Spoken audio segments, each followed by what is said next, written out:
चौक चौराहे पे खड़ा करके हाथ पैर काट देना चाहिए, धीरे धीरे जान निकालना चाहिए, क्योंकि तब ना एग्जाम्पल सेट होगा, जो सामने वाला कभी ऐसा सोचेगा नहीं। गोली मार देनी चाहिए इन्हें। ऐसे ऐसों को बीच से फाड़ने का, हम बीच से फाड़ देंगे ऐसे लोगों को जो हमारी बहन पे गलत नजर डालेगा। हम पकड़ेंगे तो टुकड़ा टुकड़ा काट के दिखाएंगे, किसको इंसाफ देंगे हम? जो बेटी मरी है उसका क्या गलती था? कोई गलती नहीं था। और आपने कल नारा दिया था कि बेटी बचाओ और बेटी पढ़ाओ, तो बेटी पढ़ा तो लिए, बेटी बचाएगा कौन? आम देशों में होता है न फांसी दी जाती है, हमारे देश में ऐसा कोई कानून ही नहीं बना है। जब रेप होता है, आप अपनी बहन के लिए शेर बनते हैं तो दूसरों की बहन के लिए सुअर क्यों बन जाते हैं आप? कोलकाता में जो घटना हुआ था महिला ट्रेनी डॉक्टर के साथ, उसके बाद मधुबनी में जो है वो मेडिकल कॉलेज पे, तो आप लोगों को हम लोग दिखाए थे कि किस तरीके से वहाँ की डॉक्टर्स, जो स्टूडेंट है, जो वहाँ के डॉक्टर्स हैं, उन लोगों ने प्रदर्शन किया। अब मधुबनी की जो जनता है, जो यूथ है, वो लोग भी जो है इस चीज को लेकर के प्रदर्शन कर रहे हैं और रोड पे उतरे हैं, क्योंकि सिर्फ बात कोलकाता की लड़की की नहीं है, बात पूरे देश की लड़की की है। पीछे आप लोग देख सकते हैं कि ये लोग मांग रहे हैं कि मधुबनी स्टैंड फॉर देश की बेटी, और पूरी इंडिया जो है वो देश की बेटी के साथ है, और गलत हुआ है और उसको लेकर के आज ये लोग जो है वो रोड पे उतरे हैं। जानते हैं इन लोगों से क्या मांग कर रहे हैं और क्या चाहते हैं। क्या नाम है आपका? मोहम्मद इमरान। आप लोग आज उतरे हैं क्योंकि ये घटना काफी दिन हो गया, एक हफ्ता करीब हो गया है। क्या आप लोग चाहते हैं मांग एज ए यूथ, क्योंकि लड़का है और लड़का ही ऐसा करता है, हमेशा बोला जाता है कि not all the man but always man, तो ऐसा क्यों हो रहा है? देखिए, उसी के कारण हम लोग सड़क पे आज उतरे हैं, जो धरना प्रदर्शन कर रहे हैं।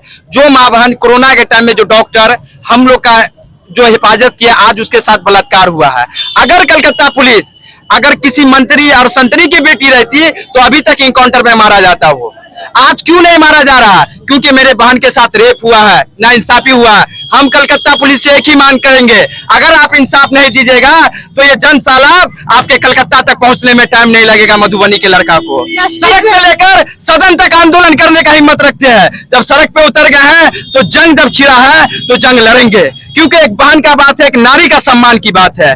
अगर आज के बाद अगर किसी भी देश में किसी प्रकार का भी घटना होता है लड़की के साथ, तो ये मधुबनी वासियों चुप नहीं बैठेगा, सड़क पे बैठकर सड़क तक आंदोलन करने की हिम्मत रखती है। अगर हम लोग को इंसाफ नहीं मिला तो इससे बड़ा भी जनसैलाब आपको दिखेगा मधुबनी में। इंसाफ मांग रहे, लेकिन क्या इंसाफ मांग रहे? उसका इनकाउंटर कर दिया जाए। अगर कलकत्ता पुलिस इनकाउंटर नहीं करती है तो पब्लिक के हवाला कर दे। अगर कलकत्ता पुलिस से नहीं हो रही है, आप अगर बात नहीं समझ पा रहे हैं तो आप उसका इनकाउंटर कीजिए, नहीं तो ममता सरकार को भी ईंट का जवाब पत्थर से देंगे हम लोग। यहाँ पे आए हैं आप लोग, क्या मांग कर रहे हैं? क्योंकि ऐसा एक बार हुआ, फिर दोबारा उसी लड़की के साथ हुआ, जो लोग वहाँ पे गए हुए थे प्रोटेस्ट करने के लिए। क्या लगता है कारण क्या? हमारे यहाँ का लॉ एंड ऑर्डर इतना खराब क्यों है कि ऐसे होने के बाद भी फिर वापस वैसा होता है? इंडिया का जो कॉन्स्टिट्यूशन है, लॉ एंड ऑर्डर है, वो निर्दोषियों को बचाने के लिए बनाया गया, जिस चक्कर में दोषी बच जाते हैं। और आपने बोला है जो ऑलवेज मेन, तो हम आपको पहले बता दें, हर मर्द एक जैसे नहीं होते, लेकिन हाँ, मर्द में ही राक्षस है, ये भी हम मानते हैं। बोला जाता है कि not all the man but always a man. हाँ, तो हम एक जिस भी बहन का हुआ है, और हमने इसलिए पोस्टर बनवाया है भारत की बेटी, क्योंकि कभी दिल्ली में होता है, कभी मुंबई में होता है, कभी कोलकाता में होता है, आज दरभंगा में हुआ, मुजफ्फरपुर में हुआ, हर जगह हो रहा है। तो इसीलिए हमने भारत की बेटी बनाया, किसी एक के लिए नहीं, हर बेटी के लिए बनाया। और हम एक बात बता रहे हैं, सरकार, हम मोमबत्ती एक आध बार और दिखाएंगे, हमारे जैसे जो लड़के हैं, हम कुवत रखते हैं ऐसे ऐसों को बीच से फाड़ने का। हम बीच से फाड़ देंगे ऐसे लोगों को जो हमारी बहन पे गलत नजर डालेगा, चाहे वो कोई भी हो। और मरने मारने का फिक्र न पहले था न आज, और इस चीज को करने से कोई तरह का पाप भी नहीं होगा, कोई तरह का गुनाह भी नहीं होगा। अगर किसी की बेटी के ऊपर उंगली उठाया जा रहा है, किसी भी बहन के ऊपर उठाया जा रहा है, तो उसको बीच से फाड़ने का क्षमता हर भाई रखता है यहाँ पे। और जो दो चार दरिंदे ऐसे हैं, हम बता रहे हैं, बोले हैं ना, जो पुलिस से अगर उन्हें नहीं पकड़ पा रही है, पुलिस पकड़ेगी तो सूली पे लटकाएगी, हम पकड़ेंगे तो टुकड़ा टुकड़ा काट के दिखाएंगे। जो आगे से अगर कोई सोचे, लॉ एंड ऑर्डर से ही चलेगा। आप लोग क्या चाहते हैं, कैसा ऑर्डर होना चाहिए? जो लोग इस तरीके का दरिंदगी करते हैं, कैसा ऐसा ऑर्डर होना चाहिए हम लोग के इंडिया में, ताकि दोबारा कोई भी ऐसा करने से पहले 100 बार सोचे?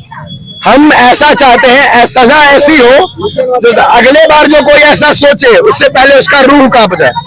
जो हमारी मौत ऐसी हो सकती है, इतना बदतर मौत हो, सीधा फांसी नहीं लटकाया जाए, वो भी आसान मौत है। 10 साल तारीख पे तारीख जेल भर रहे हो, आप खाना खिला रहे हो, उसको जीने का कोई अधिकार नहीं है। आज बोलते हैं, हम बोल रहे हैं इंसाफ चाहिए, किसको इंसाफ देंगे हम? जो बेटी मरी है उसका क्या गलती था? कोई गलती नहीं था और उसको इतनी बुरी मौत मिली है। तो जिन्होंने करा है उसको उससे 100 गुना बुरा मौत मिलना चाहिए। चौक चौराहे पे खड़ा करके हाथ पैर काट देना चाहिए, धीरे धीरे जान निकालना चाहिए, क्योंकि तब ना एग्जाम्पल सेट होगा। जो सामने वाला कभी ऐसा सोचेगा नहीं कि हम दोबारा किसी और के साथ कर। ये तो फांसी सिंपल मौत है, तो ये मौत नहीं चाहिए हम लोगों को। मौत, ये तो मौत चाहिए ही ऐसी एग्जाम्पल सेट करने वाला चाहिए।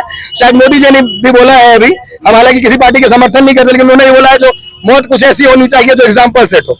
तो बस वही 2012 लोग कहते हैं कि हम लोग एग्जाम्पल देते हैं कि आदमी जानवर बन गया है, लेकिन यहाँ पे जानवर का भी आप एग्जाम्पल नहीं दे सकते हैं, क्योंकि इंसान इस तरीके से रूप पे उतरा है कि वो जानवर के भी मुकाबले आप जानवर का तौहीन कर रहे हैं। अगर आप ऐसा कर रहे हैं कि आदमी जानवर बन गया, आप लोग मांग क्या कर रहे हैं? देखिए अलग अलग शहरों में जो है वो इस तरीके का प्रोटेस्ट हो रहा है, मोमबत्तियां उठाई जा रही है, रोड पे रैली लग रहा है, लेकिन उससे क्या होगा? आपको लग रहा है उससे कुछ बदलने वाला है? निर्भया के वक्त में भी हुआ, इतना साल लग गया लॉ एंड ऑर्डर को चेंज होने में, क्या लग रहा है इससे कुछ होगा? डॉक्टर मौमिता को कुछ इंसाफ मिलेगा? इंसाफ जरूर मिलेगा, और उसकी मैं एक वजह बता दूं। सबसे पहले तो मुझे कहने जब में तक ये, इंसाफ मिलता है तब तक 4 और रेप हो जाता है, कैसे लगता है? अगर हो जाते हैं तो उसी के लिए तो आज रोड पर हैं हम लोग। आपने कल नारा दिया था कि बेटी बचाओ और बेटी पढ़ाओ, तो बेटी पढ़ा तो लिए, बेटी बचाएगा कौन? बेटी पढ़ाने से नहीं होगा, बेटी बचाना भी पड़ेगा। आज उसी के लिए आज पूरे देश, पूरे भारत के लोग रोड पर हैं, सड़क पर हैं। आखिर क्यों? आप अपनी बहन के लिए शेर बनते हैं, आप अपनी बहन के लिए शेर बनते हैं, तो दूसरों की बहन के लिए सुअर क्यों बन जाते हैं आप अपने बहन का कंधा पकड़कर उसके रक्षक बनते हैं, तो दूसरे की बहनों के लिए दरिंदे क्यों बन जाते हैं आप? ये पूछता है भारत का युवा। और आज की डेट में आपने कहा कि लड़कों में से ही ऐसे होते हैं, ठीक है होते हैं, लेकिन उसी में राक्षस भी पाए जाते हैं। लेकिन आज जो सड़कों पर ये भीड़ उमड़ कर आई है, ये इंसाफ चाहती है। और हिंदुस्तान ही एक ऐसा देश है, आप बाहर के कई भी कंट्रियों को ले लीजिए, बहुत से ऐसे कंट्री हैं जहां इस कांड के लिए बहुत तरह की सजा मखसूस की गई है कि उसको ये सजा देना है, उसको ये सजा देना है। लेकिन हिंदुस्तान एक ऐसा देश है जहां रेपिस्टों को बढ़ावा दिया जाता है, उसके सर पे नेता और मंत्री हाथ रखते हैं। सही बात है, करके आइए।